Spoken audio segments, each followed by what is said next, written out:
안녕하십니까 여러분, 핫산입니다. 지난 한 주간 중동에서 발생한 이슈를 모아보는 시간 3분 중동 시작하겠습니다.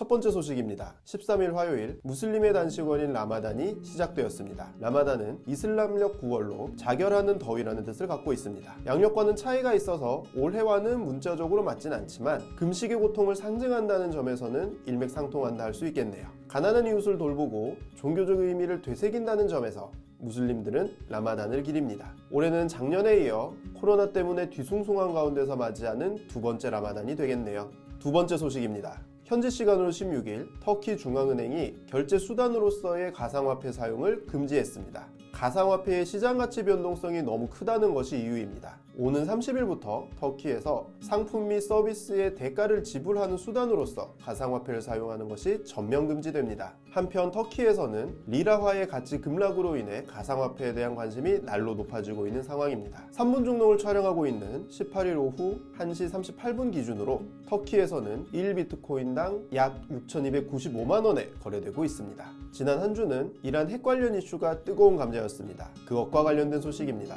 지난 11일 이란 나탄즈 지하 핵시설에서 정전이 발생했습니다. 나탄즈 핵시설은 신형 원심 분리기가 있는 이란 정부의 핵심 시설입니다. 이번 정전이 이스라엘이 주도한 폭발물 공작 때문이라는 보도가 연일 나오고 있습니다. 다수의 이스라엘 매체는 모사드가 JCPOA 재개 결렬을 목표로 사이버 공격을 감행한 것이라고 보도했습니다. 특히 베냐민 네타냐후 이스라엘 총리는 그간 공공연히 이란 핵시설에 대한 적개심을 드러냈기에 이러한 보도에 설득력이 더해지고 있습니다. 네 번째 소식입니다. 이란 역시 전방위적인 반격에 나섰습니다. 로이터 통신의 보도에 따르면 16일 이란은 우라늄 60% 농축에 성공했습니다. 지난 14일 하산 로하니 이란 대통령이 IR-6 원심 분리기를 이용해 60% 농축에 돌입하겠다고 밝힌 지 이틀 만입니다. IR-6 원심 분리기는 기존 핵 합의에 따라 시험용으로만 이용할 수 있습니다. 그런가 하면 모하마드 자바드 자리프 이란 외무장관이 보복 의지를 천명한 지 하루 만인 13일 이스라엘 화물선이 아랍에미리트 해상에서 불상의 미사일 공격을 받기도 했습니다. 마지막 소식입니다. 이러한 가운데 미국과 이란, 유럽이 참여하는 JCPOA 재개를 위한 협상 첫 라운드가 비교적 긍정적으로 마무리되었습니다.